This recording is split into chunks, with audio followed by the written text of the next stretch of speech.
I think the African continent has gone through a series of sort of highs and lows, right? And so there was sort of this aspect of, especially in the 90s, I have an entire talk I used to give just showing how the narrative has changed. You see the front cover of Time magazine, you see the front cover of The Economist, all these really heavy phrases used to sort of write off Africa, you know, it's sort of lions, diamonds, and war, and so on. So there was that period.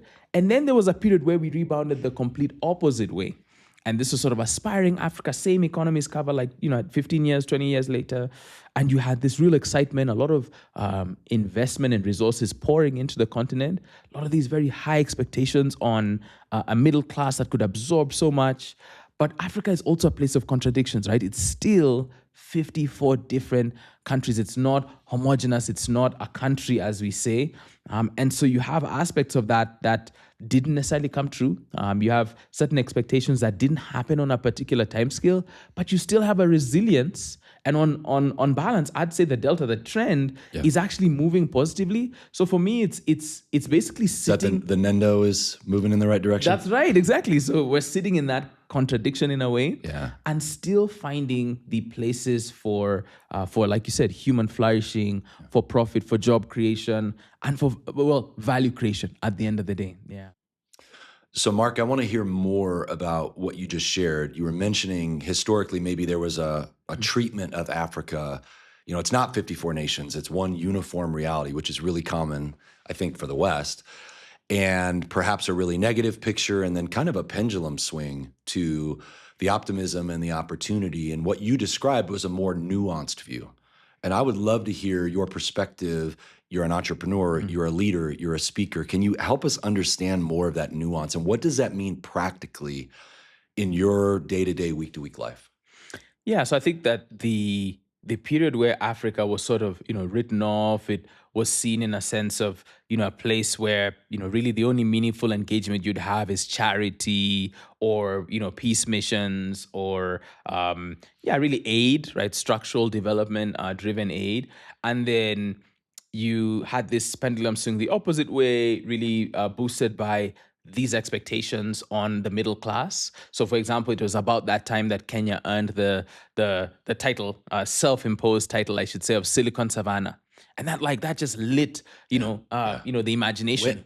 When did Silicon Savannah first get coined and become part of the imagination of the country? So that would have been right around 2010, 2011 here, because there's a large sort of mega project called the Konza Technopolis or Konza Technology City, a couple hours outside of Nairobi. And the idea with that was that would become the hub for business process outsourcing, job creation in sort of tech, and ride a similar wave that India had ridden, where now, you know, because of India's development, Kenya would have a labor arbitrage opportunity there, right? You're not looking to India because they're sort of advancing. So why don't you ship a lot of those jobs, potentially call center and otherwise, to Kenya?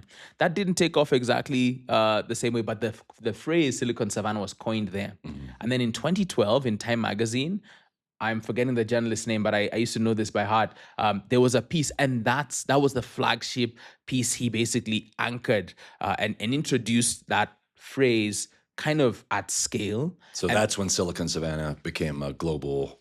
Correct. Okay. And so from there, you now had, you know, and at the time, things were peaking at the right time. So you had really solid public sector leadership in the Ministry of ICT. You had a number of really great and well-timed policies and governance and large investments around connectivity. So it positioned Kenya, by God's grace, right place, right time to really capitalize on that. And so you just had a moment that Kenya was able to ride there as not Nigeria, not Northern Africa, not South Africa, and really the gateway to the continent. And so it wasn't silicon in the, you know, sort of traditional sense of semiconductors and so on, and microprocessors, but Kenya's advantage has always been its people, its talent, its literacy, and sort of our ability to operate with a sense of excellence, at least in the service-based economy. And so from that's what I think became a pretty defining window where Silicon Savannah was even used to cover even countries that were not Kenya, because it was just, there's stuff happening in Silicon Savannah, I'm headed there. I mean, my association up until recently was more of kind of this was Nairobi, or this was even, you know, Kenya as a country. that there was that everything that you just described, that human capital potential, that leadership and technology on the continent. And so, yeah, that's really important. Uh, so how do you process that? Where does that connect with the company that you lead, how you think about business? Again, that nuanced view for those, all around the world who may be listening to this, how do you think about those things? Because it's not either pendulum, right? Right. I think we have to reconcile, and what I like about our clients and the way that they trust us with the challenges they bring us and the way that they allow us to challenge them back. That's something we're really big on. We at Nendo, we're not trying to be order takers. And we're pretty big on that. So sometimes in some rare cases, we'll say we're not for everyone to the degree that you can expect us to push back a bit. Can you give me an example of that? What's an example of pushback, or I'm not just an order taker? I mean, Don't name names. Yeah, I wouldn't name any names. I think sometimes when you're doing research and you're working in data, and that could be on people and their beliefs and behavior, or getting market intelligence. Sometimes there are clients at different points who will ask you to torture the data until it speaks what I want it to say. And I think for us, sometimes there's an aspect there of you serve at the pleasure of your client. And so you say, okay, this is my professional opinion. I'm going to send you that. However, I understand that you need a sort of, abridged opinion to sort of like make a certain point, defend a certain budget line. And you understand that like professionally, I'm obligated to say this. And so we're keeping everything above board. But I'll send you this version too, and you can decide what you prefer to do with both. And I just say that because that's often such a tension, right? Like we think the insights are saying this, we think you'd be wise to implement them in this way, but the reality of corporate, the reality of sort of like internal competition in large bureaucratic organizations competing for time, resources, and to fit in is that sometimes you get put in those sorts of corners. And so the guidance I give my team is, we're trying to do three things, and I sound like a broken record, which for me, I'm like, that's the biggest compliment you can give me. Is we're trying to deliver great work. Great work for me is excellent. It's boundary shaping, and so we're constantly having productive conflict in service of that greatness. And you and I spoke last year about how that took us to the Lourdes in South Africa, and has us ranked as one of the premier agencies in the categories we care about. Which I can. A lot of people told me don't expect to come back here the next year, and I love that. I love the fact that people are saying enjoy the moment, but it's like it doesn't it's not guaranteed to come back, and that for me just pushes me to push them. And then the second one is I want to double click on that. So one of the things for me that I wrestle with is like, what level of excellence am I pegging to?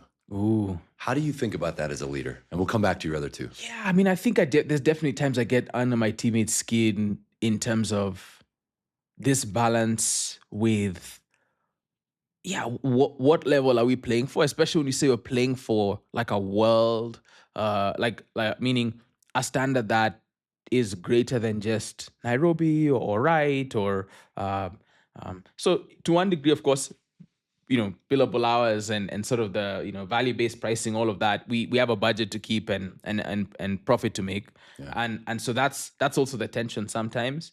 But the way I try to square that out is through coaching, one, and through seeking to lead by example and seeking to level my teammates up. So for a lot of people who've joined over the last couple of years, and this is I have so many sports analogies that probably bore some of my teammates to tears, but I'm always like, hey, if you're being brought in at a certain level, your job is to raise the floor and raise the ceiling, right? So I want the bare minimum of what people were able to do before you joined here to be better. It's just better with you here. That's how I'll know that things are working out, is you've raised the standard with the people there because you're observant, you're attentive, you're kind, caring, courteous, professional, and you're challenging people to rise up a bit in whatever fashion that may be. And then the best part for me is you're raising the ceiling so that what we could accomplish, your pure talent and intellectual horsepower is just helping us get somewhere. That is full credit only to you. And I say that because those are the types of things I say. And then I try to then lead that. I try to say, hey, look, let me come up under you and let's raise the floor together because this is what we're seeing. We expect to be here.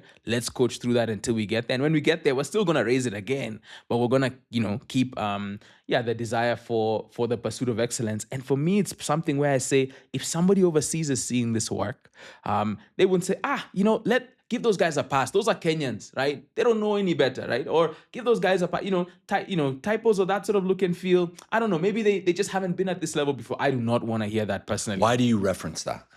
I mean, I reference that because for me, in some cases, we are, in my opinion, doing things in a world where I don't have to travel to New York to have, like right now, we have a client base there, right? They could give this work to anybody, trust me, right? Yeah. We have clients out of, say, DC. In fact, a lot's happened in the last year in the development space that's seeing people no longer necessarily have the desire or conviction to send funds within the US and then here. So new entities are being set up all over the continent now, and I have the privilege of being part of a few. And with some of our clients, we're helping them navigate that. But I say that because I have seen us lose work and seen who we lost it to and gone fair play. They were just better than us, right? They were more experienced, more talented, better equipped. In some cases, I challenge guys, don't let those guys come in, again, little pep talk speech things. But I say that because I take a lot of pride, in the good type of pride, in watching us compete and saying, man, this group here is working at a level, in my opinion, that wow, even relative to their peers and just being part of our group, we have something in these core values and something in this mission and something in the training and coaching we're doing that's helping everyone play at a level that I think is a cut above. And that's, all glory to God and credit to my teammates for their effort, because I always say, no one has the word easy on their job description. Some stuff is simple, but it's not going to be easy, meaning it won't come without effort. And I'm always looking at effort more than almost anything else from teammates, where even if you're talented, I put a lot of stock in effort as far as what I'm looking for in people.